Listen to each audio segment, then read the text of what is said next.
They called it clean, they labeled it green, but they never showed you the full system. Solar panels that rely on coal-powered factories, wind turbines that kill wildlife and rot in landfills, electric vehicles charged by fossil-fueled grids. This isn't sustainability, it's carbon laundering. Welcome back to Beyond Tech Hype. Today we're dismantling one of the most seductive illusions in modern technology.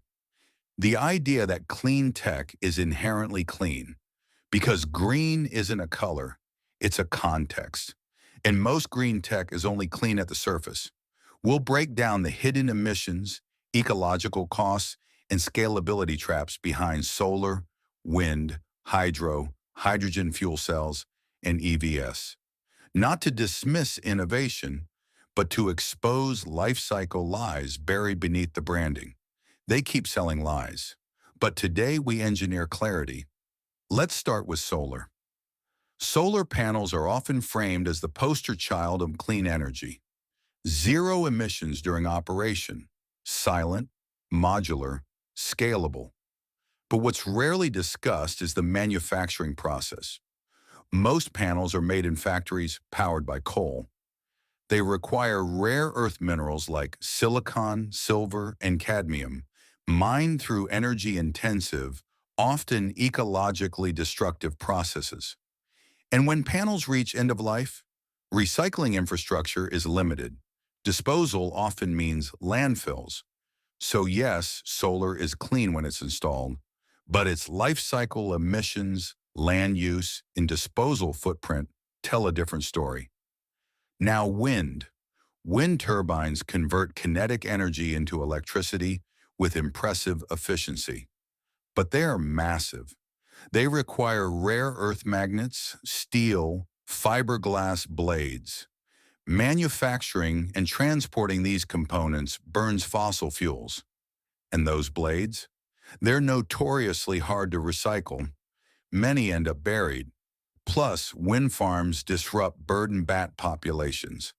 They require stable wind corridors, meaning location-specific viability, clean in operation, dirty in context. Hydropower is often considered the backbone of renewable energy, but large dams displace communities, flood ecosystems, and alter natural water flows. They trap sediment, disrupt fish migration, and change local climates. Hydro is clean in carbon terms, but ecologically destructive. Biomass is another green label that doesn't hold up. Burning wood or organic waste releases carbon, in some cases more than coal, and it's framed as renewable because trees regrow. But regrowth takes decades, while emissions happen instantly. These aren't universal solutions. They're context-dependent tools. Hydrogen fuel cells sound futuristic. Combine hydrogen and oxygen, get electricity and water, no emissions, no combustion. But where does the hydrogen come from? Most hydrogen today is gray, produced from methane, releasing CO2. Green hydrogen uses electrolysis powered by renewables, but it's expensive, inefficient, and not yet scalable. So HFCS are clean in theory, but in practice they're often fossil-fueled. Electric vehicles, they're marketed as zero emission, but battery production is dirty. Lithium, cobalt, nickel, mined in ecologically fragile zones, often under exploitative labor conditions. Charging infrastructure depends on the grid. And if the grid is powered by coal or gas, your EV is just a fossil-fueled car with a different drivetrain. EVs shift emissions. They don't eliminate them. This is where the lie becomes systemic. Tech companies, governments, and media outlets frame clean tech as a moral badge. Buy solar, drive electric, feel virtuous. But they rarely disclose life cycle emissions. They ignore upstream pollution. They hide ecological costs behind sleek branding. This is carbon laundering. It's the practice of shifting emissions off-screen So the product looks clean, even when the system isn't. It's like washing dirty money through a legal business. Only here we're washing carbon through green tech. And it's not just misleading, it's dangerous because it creates complacency. It makes people believe the problem is solved, when in reality, it's just been reframed. So what's the alternative? Systems thinking. Instead of asking, is this tech clean? We ask, is this tech clean in this context? Solar works well in sunny, low-density regions. Wind thrives in coastal corridors.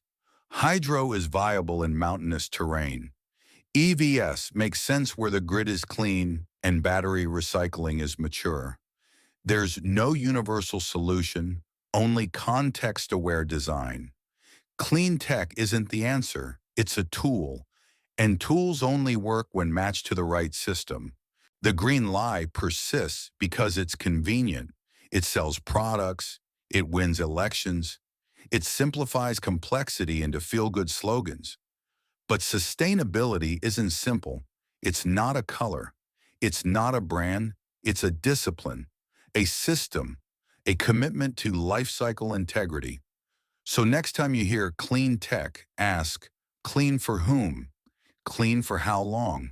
Clean at what cost? Because they keep selling lies. But clarity, engineered with context, outlasts them all. If this episode challenged your assumptions, share it. If it made you rethink clean tech, subscribe. And if you're ready to go beyond the hype, welcome to the system.